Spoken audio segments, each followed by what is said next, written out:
This is the HomeTech Podcast for Friday, April 14th from Sarasota, Florida. I'm Seth Johnson. From Lewiston, Ohio, I'm TJ Host. And from Pickering, Ontario, I'm Gavin Campbell. And welcome to the HomeTech Podcast, a podcast all about AV, home automation, all sorts of fun stuff. I can't believe it's the middle of April. What's happened to this year? I just blinked when I saw that date. Where'd the rest of the year go? Well, and it's so out of whack in Ohio too, because like this week has been like 70s and 80s.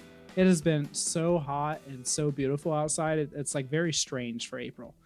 Yeah. I expect one more snow before true summer, but well, next week it's supposed to drop for us. We're down to freezing temperatures again next week at one point. So yeah, I think it is for us too. Yeah, I'm enjoying it while I can. Yeah, it's 80, like mid 80s here. Like, yeah, we don't want ridiculous. to know. We didn't ask. Yeah, we didn't ask. Nobody cares. Did we ask? No, we didn't ask. It's horrible. Yeah, it's muggy as heck. You can't do anything. The iguanas are tanning. We know.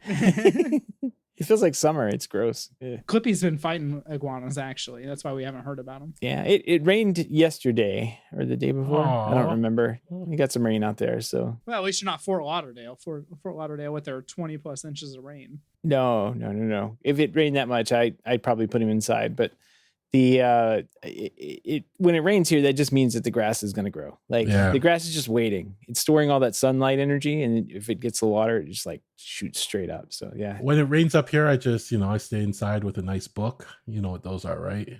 Mm-hmm. Yeah. We have books, right? Those paper things. Yeah, those paper things. Like phone books, right?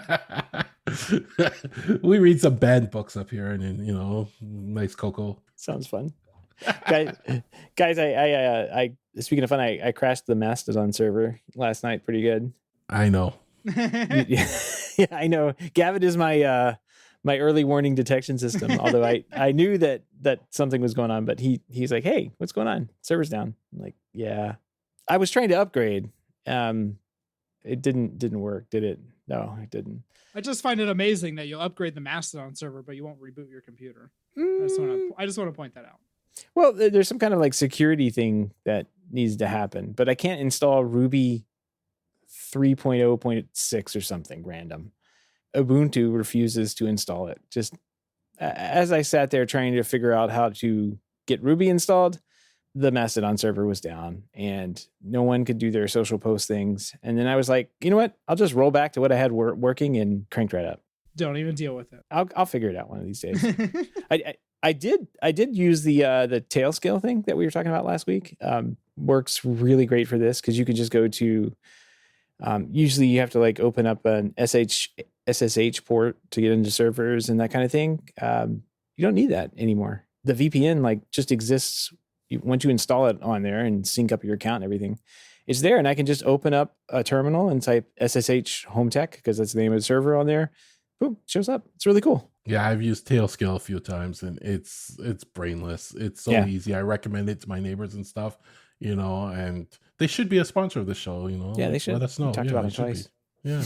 it's coming in right after that Home Assistant check. Number one sponsor, Home Assistant. That's a big one. And Brother Printers. Yeah, Brother Printers.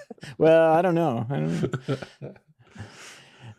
Well, it's back up and going. Hopefully I can get the next patch put on sometime in the next week or so, but we'll see what happens. Got a couple of things this week, a couple of items for follow-up. Remember those garage door opener things? We're going to talk about those real quick. Amazon Sidewalk, HBO Max is not HBO Max anymore. What's it going to be? And so a couple of things they're going to end up in my graveyard. And we're going to definitely have to talk about those. So what do you guys say we jump into some HomeTech headlines? Let's do it. All right, first follow-up here. Nexx, the garage door opener company, I guess, decided to take the security researchers' advice and basically say, well, here I'll read the statement. It's come to our attention that the potential internet security vulnerability with the following products: Nexx Garage, Nexx Gate, Nexx Plug.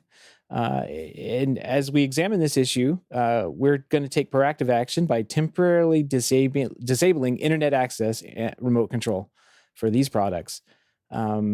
So yeah, if you have one of these garage door openers that was a smart garage door opener that you could use a app on your phone to open and close, it's not going to work anymore. until they fix this problem. Not so smart. You got to use Bluetooth. So yeah, little more limited range, compared to all over the world. Now you have to be 20 feet away from it. Those Bluetooth home people are like, yes, we finally got one. No, I mean, honestly, this is a good idea. It sounds like they don't really have a good solution on how to solve the issue. So when you don't have that, you take it offline and you solve the problem. And hopefully it's not too much of a downtime. I mean, if you bought this product, it kind of stinks to go without, the main selling point of the product you bought.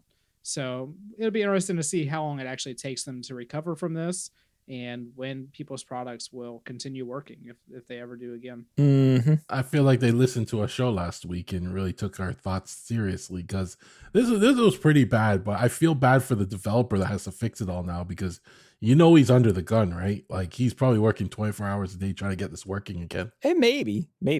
The response here is not good. It was basically, they don't have a solution. Like, they got bad press after being told about this for quite some time. And then all of a sudden now it's an issue and they're going to take care of it. I don't know. This is one of those companies that's definitely got a black eye.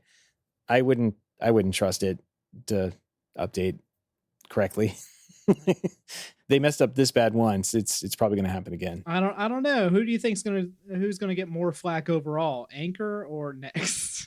I was about to make that joke. Like, where's the Verge? Where's the Verge? Why aren't they complaining about this company? Where's Linus? Like, is he talking about this? I hope so. Yep.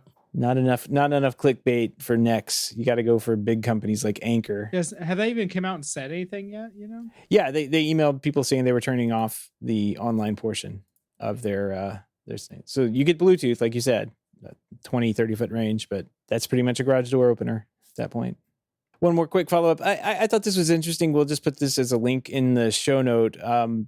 Amazon Sidewalk, we talked about it a couple weeks back, and there was some stories that came out about their launch with the map. You guys remember the map? And we talked about how ubiquitous it was. And I mean, I think you guys were expressing some security concerns because it's Amazon, right? And it's Amazon, it's Ring. They've had issues in the past, that kind of thing. And I was like, no, when they announced Sidewalk a couple of years back, they were really heralded as like a really good security focused project. And this article kind of goes through the concerns that people have. Some of the, like, oh, it's going to steal your bandwidth off your network. Well, no, they kept it to 500 megabytes per month. And that's nothing compared to like what you're getting. So this is a pretty good article about like to address all the concerns that may come along with it and all that good stuff. So I'm just going to put it in the show notes, just kind of to go back and reference, because it wasn't just on the show here. I talked to people like at work, and the same like skepticism about Amazon and Ring basically came through. Like, oh, you can't trust them to do this.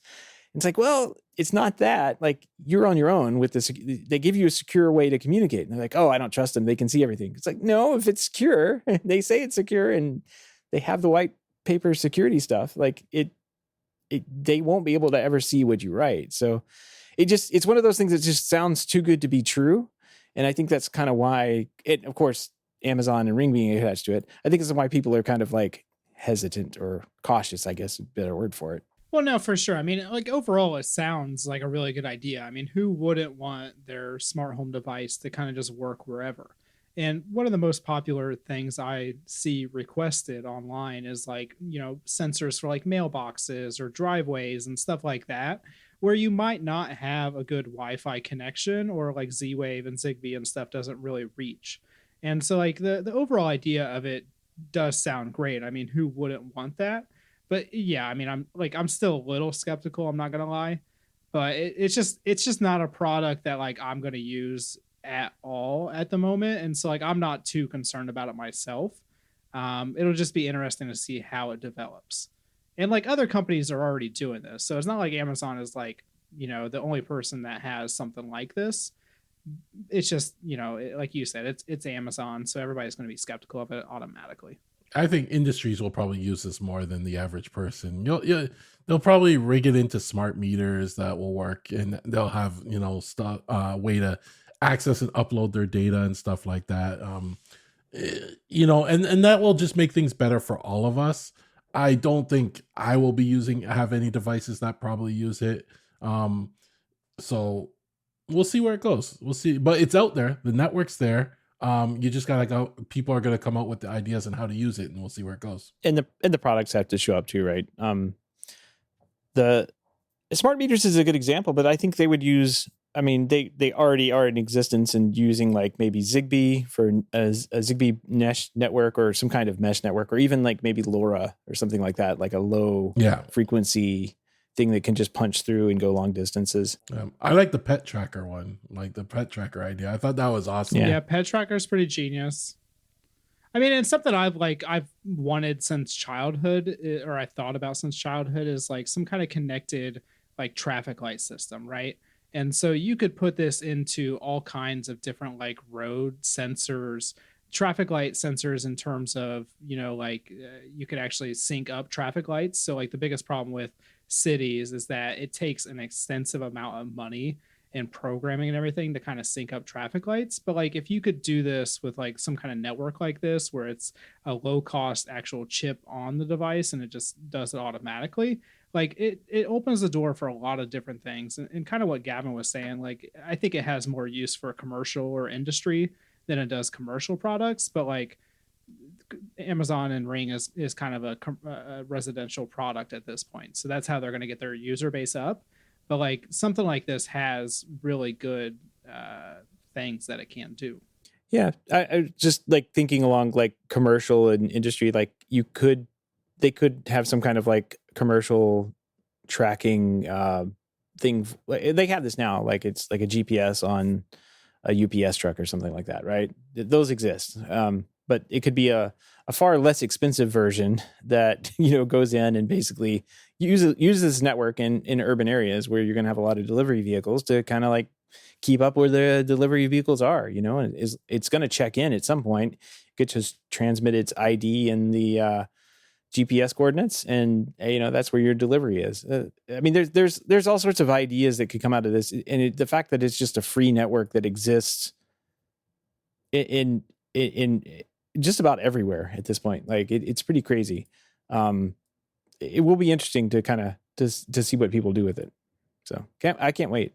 I'm excited about this one. The LoRa stuff sounds pretty cool, but this one's there. It's like built out. They don't have to do anything else with it. All right. Streaming news. This is from over at CE Pro. Warner Brothers Discovery, which is the new company there, has announced that it will be rebranding its popular streaming service HBO Max to, wait for it, guys, Max. That's it. Just Max. This, according to the company, to reflect the expansion of its content that will be available on the platform. Despite the platform dropping HBO from its name, Warner Brothers Discovery stresses that this does not mean that HBO content will be disappearing from the new Max service. To drive the point home, the promotional materials, including Max, consist of a tagline: "The one to watch for HBO." So yeah, can't let that brand name go.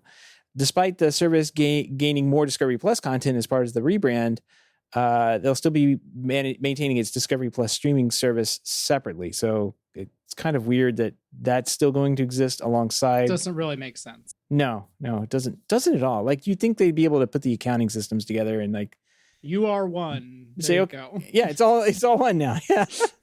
I don't know. Doesn't make sense.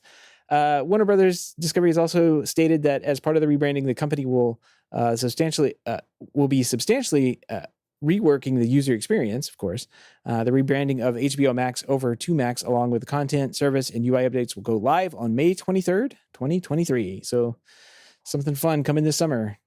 You're going to have a Max summer. You're going to max and chill. No, it doesn't work as well. Netflix owns that saying. I'm sorry. You'll never beat that one. But, this is so confusing to people. I don't even know if we get HBO or we get Max in Canada. I don't think I did a quick look and everything's about using VPNs to get it from the US. So I don't even know if we get it, but this is confusing people. Like, why? I figured they'd want to keep the HBO name. Why did they just call it HBO Online or HBO something like that? Like setting it Max and then, they'll HBO. Just call it HBO. Like whatever. It's like, that's the name, right? Yeah, and then they'll probably come up with HBO Max Extreme Ultimate Plus. Max to the max. Yeah, like Extra Max. They're setting the bars kind of high so that the follow-up names are going to be even harder, so Well, they'll come out like a subsidized with commercial one. They'll call it Max Basic. yeah. And then Basic Max, yeah. Not so Max. It seems so many people are confused because of all the plans they currently have. They don't know how that's going to roll into this new plan. There's so many questions people have, and it's just too confusing for the average user. Yeah. Yep. Like they could also. I'm trying to think like how will you find this service? Like, will you be like, I need to search for it? You're just going to type in Max in Google? Like, I want to sign up for Max. Well, they're going to have to buy a ton of ad space, right? So like, because people are just going to type in Max now. And so like, they're just going to spend like millions and billions of dollars on like advertising just for the word Max.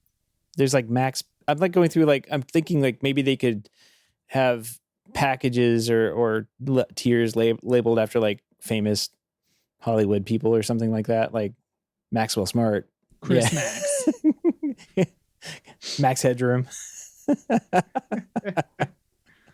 Yeah, it's just like, and it's weird too because like I feel like a lot of companies are doing this where they're just rebranding to like very generic sounding things, and like I'm not that old, but like I feel like companies for the most part have usually had like very specific or like names that you kind of just know, like HBO in general. Maybe Home Box Office would be a good one. Like, like it's just like, just call it HBO. Like we know that it's not HBO on the cable box. Like most people are intelligent enough to figure that out. Just call it HBO.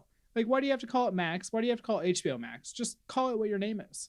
Bam, done, problem solved. Yeah, it's so confusing. But I did come up with a tagline. You heard it here first. When you want to invite your special person over for some snacks and Max. Oh, wow. You heard it here first. I'm taking that one. I'm taking credit. That's the headline. Put it on the title of the show. It's the title of the show. But there you go. Now HBO is going to steal that, and you're never going to get it. At least I have this documented that this is where they got it from, and I said it first. So this is a legal document. A lot of people don't know that. Snacks and Max. Come on over for some snacks and Max. Oh, God. And she'd be like, oh, I'm Netflixing. That's the only way you're going to be able to find it on Google is Snacks and Max. You type in Max, you're not going to be able to find it. But Snacks and Max, I mean, yeah, that makes sense. The podcast is going to be the first hit. It's a better SEO here. All right. Well, let's move on here to some Google news. The Google Assistant continues to suffer at the hands of Google's product shutdowns. The latest products to die are third-party Google Assistant smart displays. This is from a story over at Ars Technica. And I guess referencing 9 to 5 Google's coverage on it. They were the first to spot a quietly posted notice on the Google Duo support page. Important. Google no longer provides software updates for these third-party displays. Lenovo Smart Display, 7, 8, 9, 10 inch, or 7, 8, and 10 inches. JBL Link View, the LG X-Boom AI ThinQ WK9 Smart Display. This could impact the quality of video calls and meetings. Ours is pretty sure that the announcement applies to every third-party smart display as well. That basically everyone that's launched. So pretty much the product line is effectively dead at this point. Google's first-party smart displays like the Google Nest Hub and the Nest Hub Max. Here we go with Max again. They're not going anywhere anytime soon, but they also haven't been updated in a while. But they're going to be the only options on the market if you're interested in Google Assistant. I don't know. The smoke, there's smoke, and I can't tell if there's fire yet or not. I feel like there's a fire coming, and we're just going to find out one day. Well, I'm just shocked that Google is losing interest in anything that they make or do. You know, it's just it's not like Google at all. They never cancel products or services. This is totally out of the blue. So in our next story, Google is ending support for DropCam and the Nest Secure Home security system in 1 year on April 8th, 2024. Honestly, I'm surprised they've had DropCam this long. Like that's a pretty long one. Yeah, it's long in the tooth, that one. That goes way back from 2012. Yeah, 2012. Right. I mean, that's a long time for an internet connected camera. I'll give them that. You know what? They forgot they had it. That's why. That's what happened. They They're forgot. like, oh, there are 5 people that have this right now. They're like, what's this bill that we keep getting? Oh, we should cancel this. I find it. I've heard people talk about Google and their different divisions and projects that they do, and why they make the decisions they make. And it's kind of like if you step back and look at Google as a whole, like it's this massive company making just hand over fist money, right? And if you look at the little divisions that they have, any one of those companies would be super successful on their own, like Nest or Dropcam, that kind of thing. But taken in context with like the rest of Google, they're just like, they're just a waste of time. Like, why are they doing that? And that's why they make the decisions that they do. Like the product manager, the person that was the hero of the product line or whatever, that was moving it forward and had, the upper management's ear on it, moves on or changes professions, changes out and moves out of Google and moves on to something else. And the product line just withers away, and then Google has no problem taking it out back and shooting it. Because there's an entire website which we'll put in the show notes about all the things that have died at Google's hands. And there's some really good products there that over time that have just gone away. Killedbygoogle.com. That's the website. It's just crazy. I mean, and I feel like it's probably just like a tax thing, right? Like they just get to write it off because it's a loss of business, and they're just like, That's probably some of it too, right? Honestly, that's probably like half of it. It's just like, like we just need to write a certain amount of stuff off per year, so we're just gonna get rid of this. It's just it's aggravating as like a Google fan. Like up until I think it was like 2016 or 2017, I was like a heavy Android user, and it's just like, I don't know, like after a certain amount of time, when like the products that you keep using and you like to like support and everything, once they start going away, it kind of makes it hard to keep supporting that company. Like Apple, I mean, I don't think Apple is that great overall, but at least like when they come out with something, they just like keep it around, like Siri, and they just like keep improving it. Well, Siri's a terrible example, but it's effectively been dead for years, but they're not going to let it die. They still make it. Yeah, they still do things, but like they didn't like come out with Siri and then like 2 years later, like, nobody uses this, we're just getting rid of it, right? Like it's just, they just keep doing it. I'm like, I respect that. But once in a while, like a product deserves to die. I mean, there's not necessarily perfect products all around, but it happens so much with Google. Yeah, it looks like I'm scrolling through the Killed by Google website, and it looks like most everything gets about 3 years. So Dropcam, it's what, 10 years? Yeah, I mean, 10 years on that. It's pretty crazy. It's pretty good. And so like I can't hate them for Dropcam. Nest Secure is a little more iffy because that was like 2017, I think. And so like 7 years, it's like, it's kind of on the cusp. I take that back. A lot of it, I mean, I guess I was reading the wrong thing. It's a range, but well, here's some that are 11 months old. Here's 4 years, 6 months, 4 months. Yeah, I'm sure there's a stat somewhere on like what the average age of a killed Google product is. Or maybe I can glean it from this. But just type it in the chat GPT. Yeah.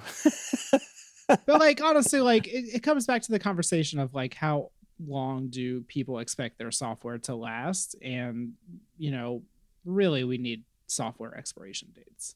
And so that way it's just obvious. It's like, this is going to go away in 6 years. Yeah. And because the annoying thing, right, is like, I don't know when they stop selling Nest Secure necessarily, but a lot of times when companies end products like this, like they just stop selling it like that at that moment, whenever they announce it, or like 6 months before. And so like, Dropcam has been dead for a while, but like if they were selling Dropcams 2 months ago, and then today they announced they're going to end support for it in 2024, you'd be very upset. And rightfully so, because you just spent that money not too long ago. Right. And so like when a product is around for years at a time, like it's not that bad.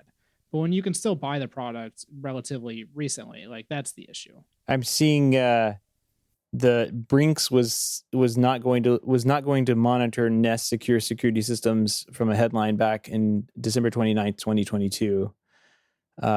So that's probably 2022 sounds like their partners were kind of knowing that it was going to shut down this year. So I guess not really a surprise, since there were these stories about Brinks no longer using them and they weren't going to be selling them anymore. But yeah, fun stuff. All right, moving on here.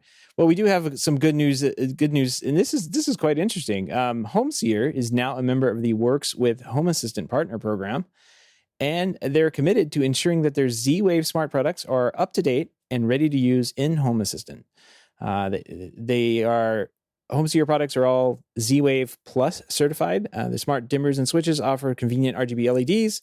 They can be programmed with automations to glow or blink in 7 different colors, or when things happen around your home, I guess if that's what you want to do. Switches also support multi-tap actions for triggering automations and scenes. So good product, and it's going to be built right into Home Assistant now. So this is really cool. Gavin, what do you think about this? Oh, this is great because this just means you get good support for integration with your Homeseer products with Home Assistant.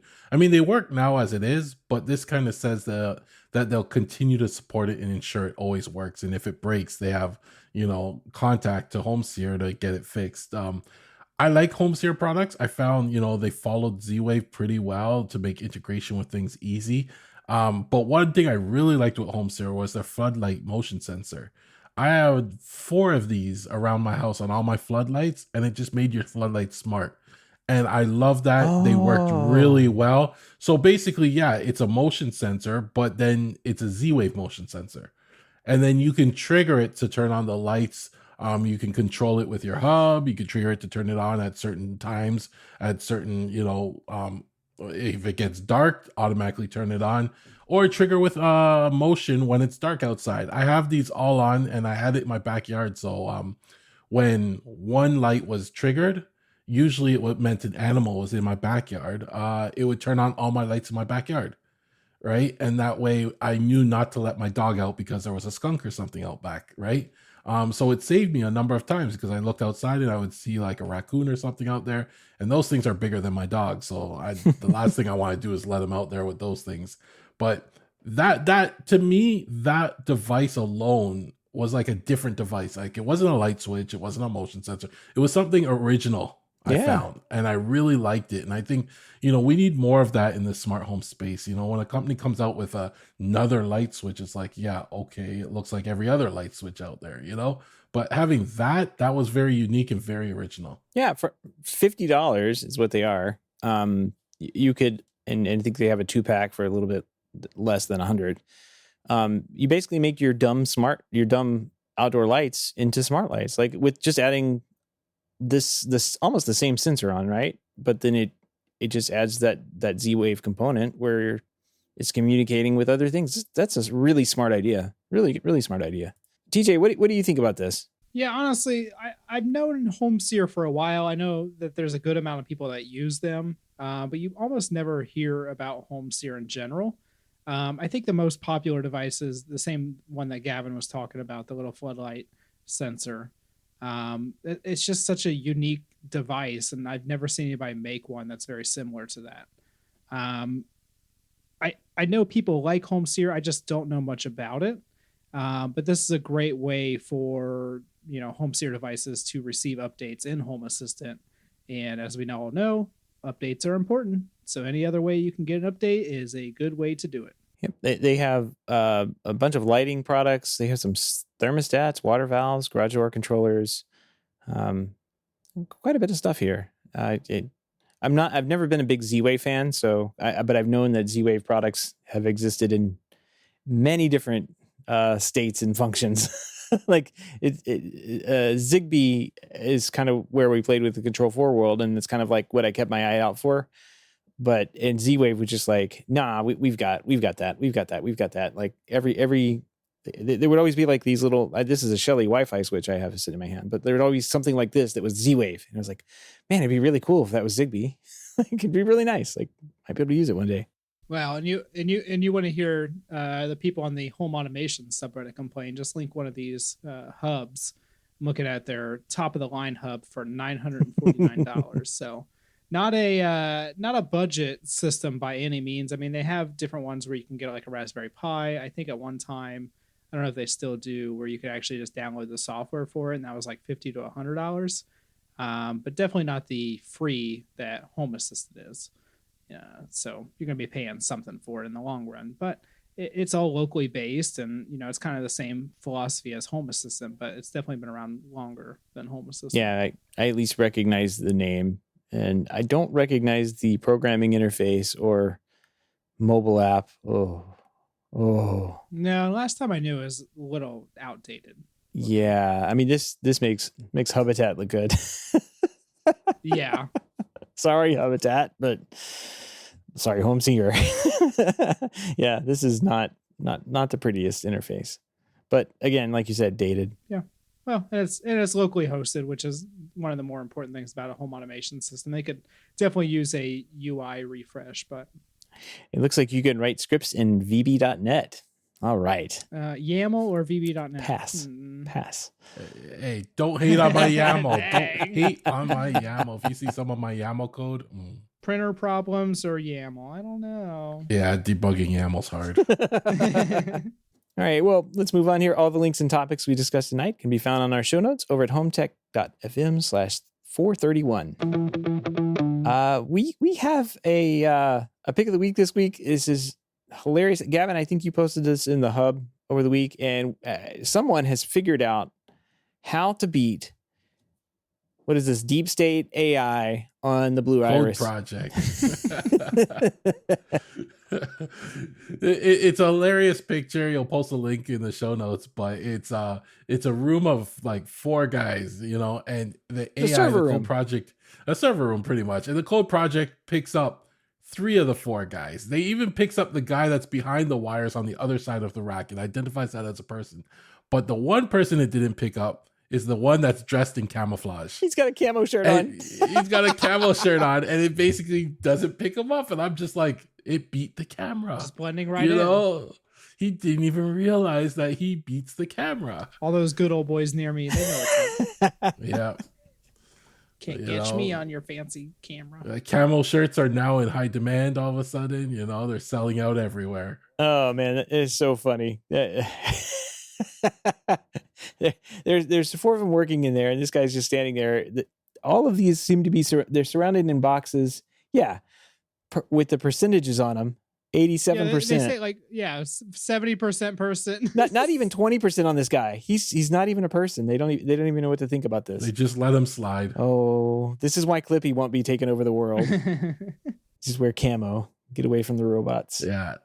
It's too good. Gavin, thanks for finding this. Is hilarious. We'll post a link in the show notes. But if you have any feedback, questions, comments, picks of the week, or great ideas for a show, give us a shout.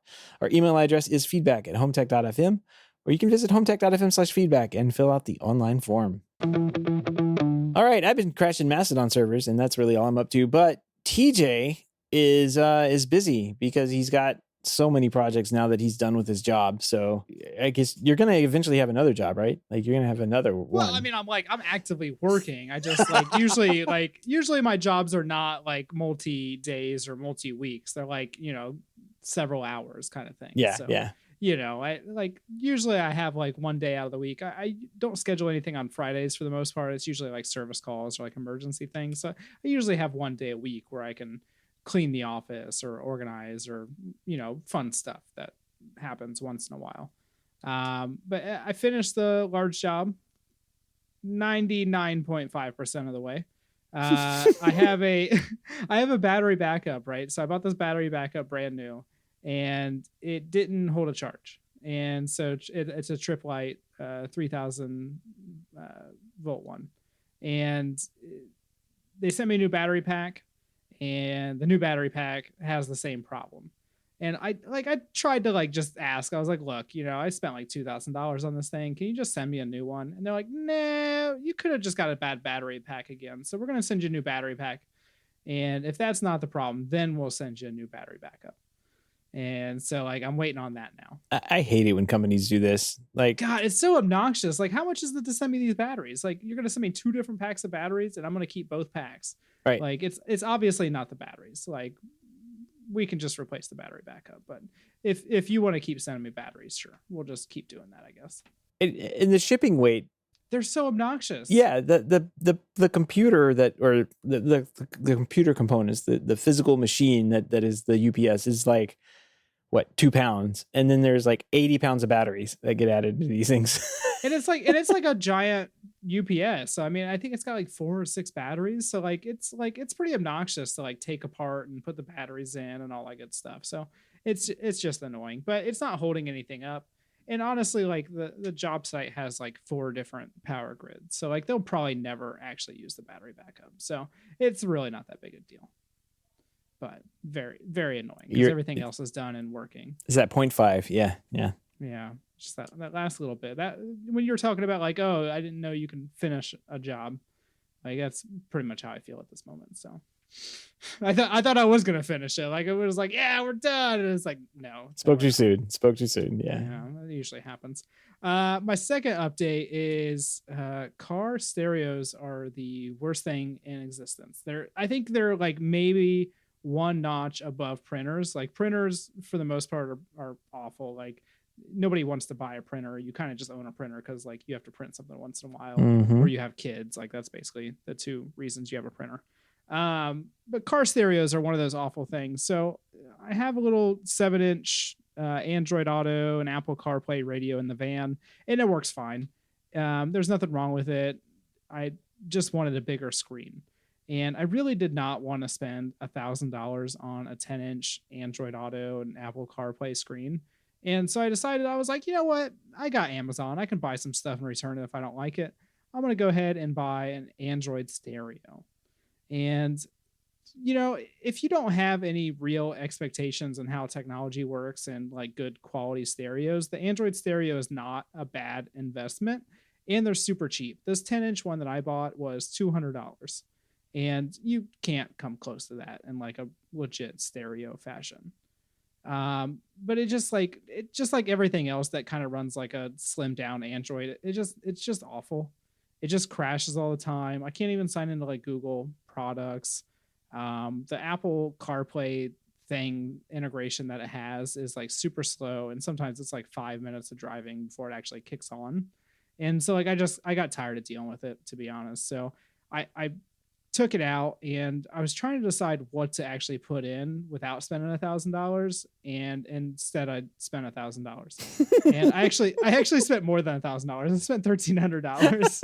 And so I bought a Kenwood. This is a Gavin move right here. Hold on. Well, no, it's actually Gavin and Seth move, and I'll fill you in on that here in a moment. No. It's actually Gavin move would buy another $500 in speakers plus $200 in proper wire, you know, and a subscription service.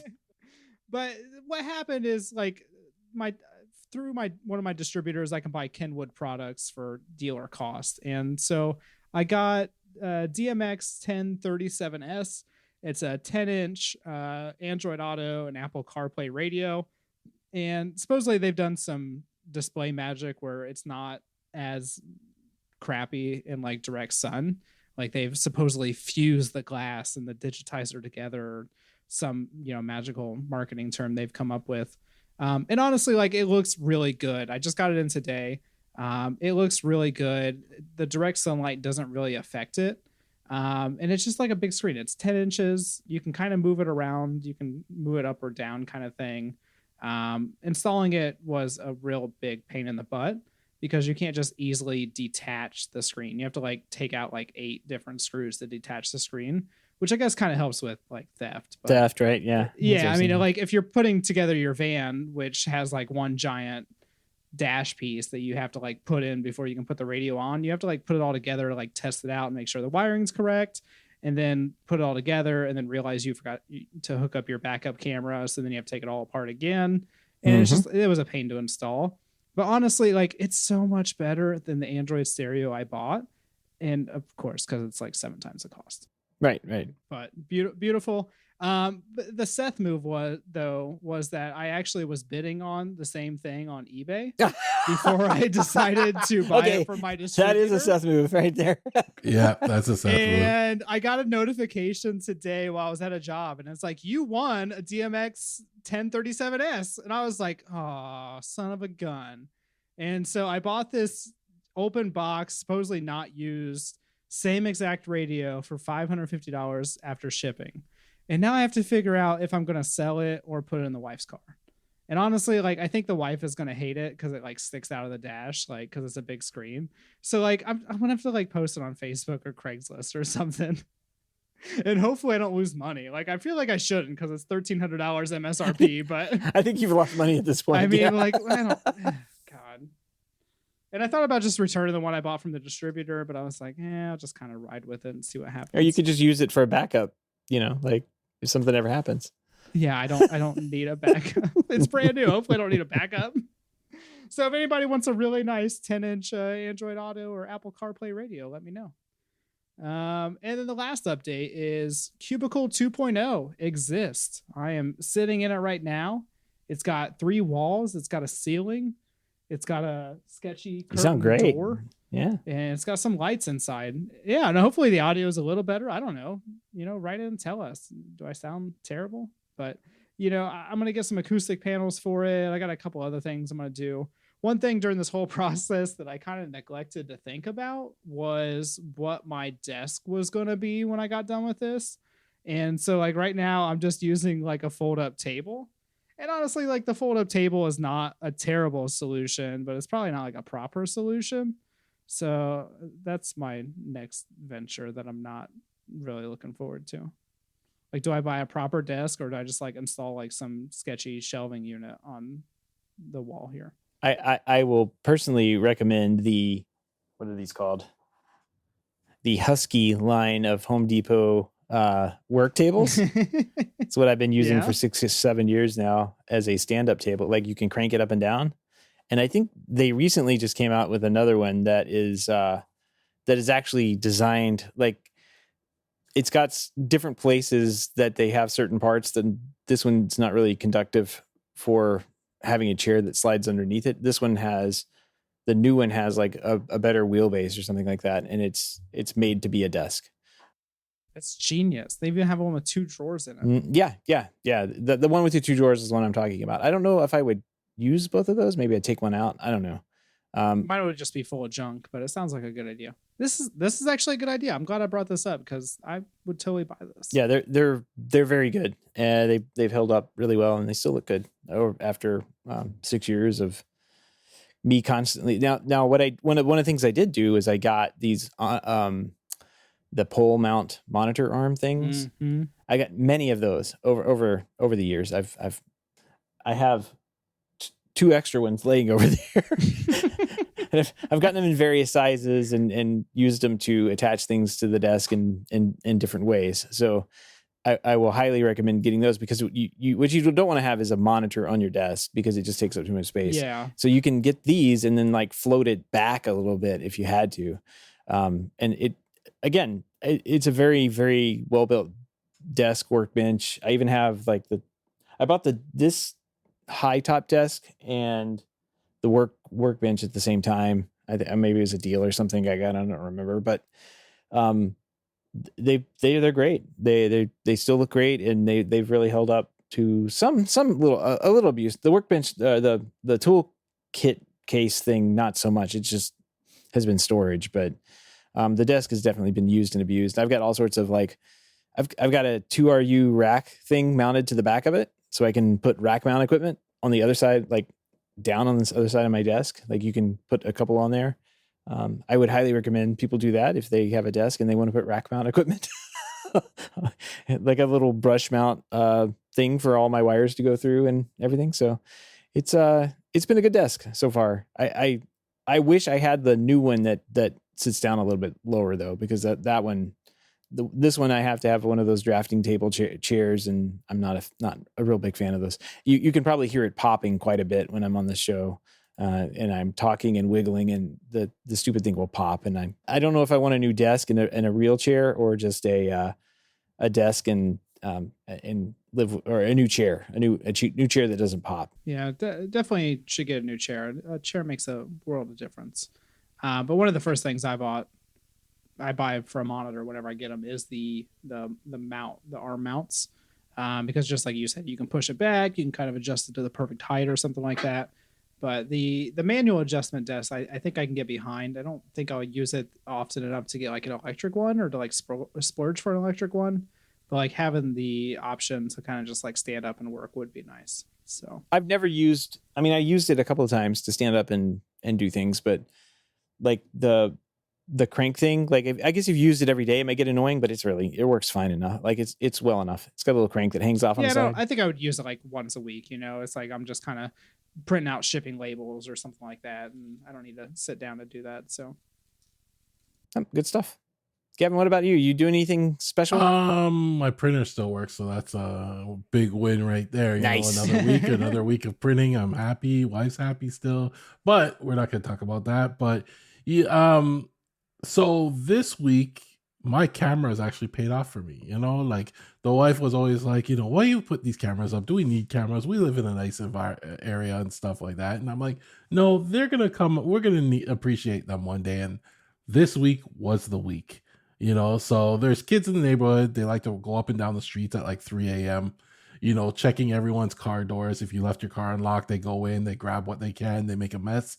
They leave all your stuff all over the front lawn. Well, this week our house got hit. Kid walked up between the cars.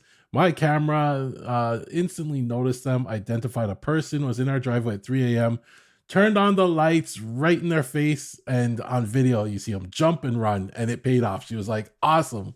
At that point, I'm not going to get questioned anymore. I could buy another camera with no fear if I wanted to. But she was like, it was big talk of all the neighbors, the kids that hit our neighborhood, But she was just happy that the camera caught them, and we were, it all paid off. So that was kind of like a win in my book, Worth it. Well worth it, The only thing she says is, I wish it was a little clearer. And that's kind of like approval to spend money. At that point, it's like, oh yeah, that would be nice. So now if I see, I like the floodlight cameras because they're like one unit, the power's already there. So I'm keeping my eye out for a nicer floodlight camera with a better quality. And, I know I got approval now. Is it what's going to happen if the kids start wearing camo? They're going to get right by it. Yeah, it's not going to see them. What if they dress up like a raccoon or something? Oh no, I haven't set to pick up animals, so I'll pick up the animals. Yeah, I got animals, cars, humans. Like, oh, that's a pretty big raccoon. We need to stop feeding. Yeah, we do have some pretty big raccoons over here. Yeah. It's too good. Well, congratulations, and I can't wait to hear what new cameras you're going to get, because inevitably that's going to happen. We had like a little alarm thing kind of go off on the side of our house for a sewer pump thing, and so I called it in, and I never saw the guy come up to the house and work on it, but I'm guessing that he did, because the alarm's no longer running. And I went back and looked at, I have like cameras, but they're on one side of the house, and they look that way, but you can't really tell what anybody's doing once they walk around the corner. Yeah. And so I was talking to my wife today, and I'm like, yeah, I just don't have cameras over there. And she's like, you should put a camera over there. See, approval right there. I should I should put a camera over there. Put it in the budget for this year, and let's get her done, and yeah. I have so many, I'm not even, this is so bad. I have so many cameras here. I have a box of at least 5 to 10 cameras of various PoE to like HD cameras. And then I've got like ones that the office has sent me over time, like from Uniview. And like, I just realized like I probably have like 16 to 20 I have a PTZ camera in my house. I've never even like thought about hooking it up. I suppose I could, but it's one of those giant ones. Yeah, send me a few then. Well, it was all like equipment that these manufacturers sent for me to write drivers for them, and then like what do I do with it? It's just sitting here. I kind of have to keep it in case something comes up, but like I don't want it in my garage. So, and I just, I know I'm slow. I just made it to the dance, but I just discovered PoE. I got my first PoE switch. And I wired up my access points over PoE. I have some switches over PoE. I love it, so now whenever I'm looking at devices now, if they support PoE, that's my new thing. I know I'm late to the dance, but I really I really appreciate it. I terminated my own cables. Everything works good. I feel special. I'm happy. PoE was invented by Power Design back in 1997, and the first power injector was invented in 1998. So I was so confused when you brought this up before the show, Gavin. I was like, what do you mean? Yeah, what? But how many people have PoE routers? I just replaced my Dream Machine with a Dream Machine SE. Well, most people don't. They just have a PoE switch. Well, yeah, I didn't even have that. I have an old switch. Well, my switch isn't even PoE. My switch doesn't even support 10G. And don't try and talk me into upgrading, like, please don't. Oh, Like, definitely. I'm talking people out of upgrading the 10G stuff. yeah, so. okay. Because I was expecting you to talk me into upgrading my Unify switch to a No, PoE switch.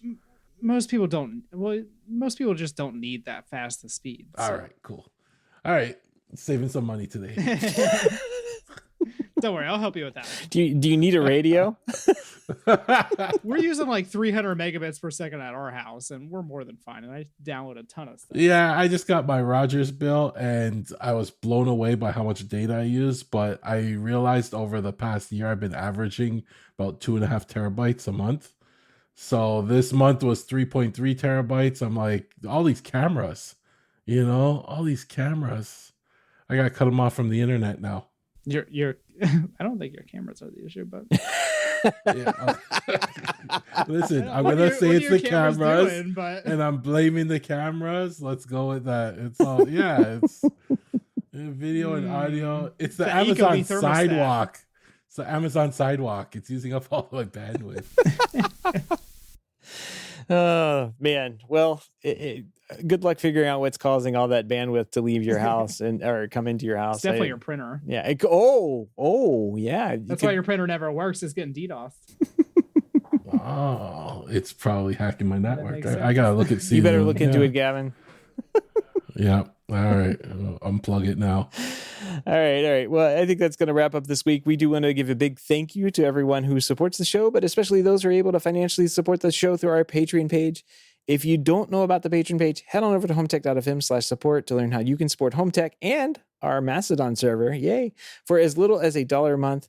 Any pledge over $5 a month gets you a big shout out on the show, but every pledge gets you an invite to our private Slack chat, The Hub, where you and other supporters of the show can gather every day and talk about, oh man, what we were talking about at the end of the, I saw Lutron going around in there. We were talking about Lutron programming, all sorts of good stuff in the Hub this week. It's just kind of a little more active than it's summer. So there's really not much going on in the news. Like, it's very kind of difficult right now to find anything other than Google killing smart home products at the moment. But we get the occasional Matter's not a live thing or a Matter thing. But yeah, the Hub always active. They're always talking about it. And we got to see, big shout out to Richard. Happy birthday, Richard. I think it's his birthday around this time of the year. We don't really know when it is. I do know about when it is. I think it's Friday, but I'm not sure. But happy birthday. Happy birth month. Happy birth.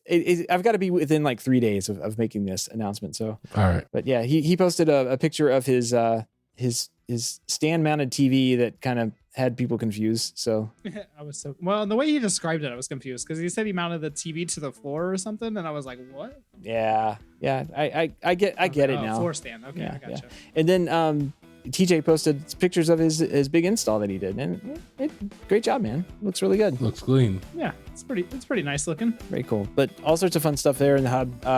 Again, it's an automatic invite, so as soon as you drop the $1 in the tip jar there, you get an invite over to it, and we're in there just talking away. If you want to help with the show but can't support financially, totally understand. Just appreciate a 5-star review on iTunes or a positive rating in the podcast app of your choice to help other people find the show. That wraps up another week here at HomeTech. Everybody have a great weekend, and we'll see you next week. Till next time. Snacks and Max.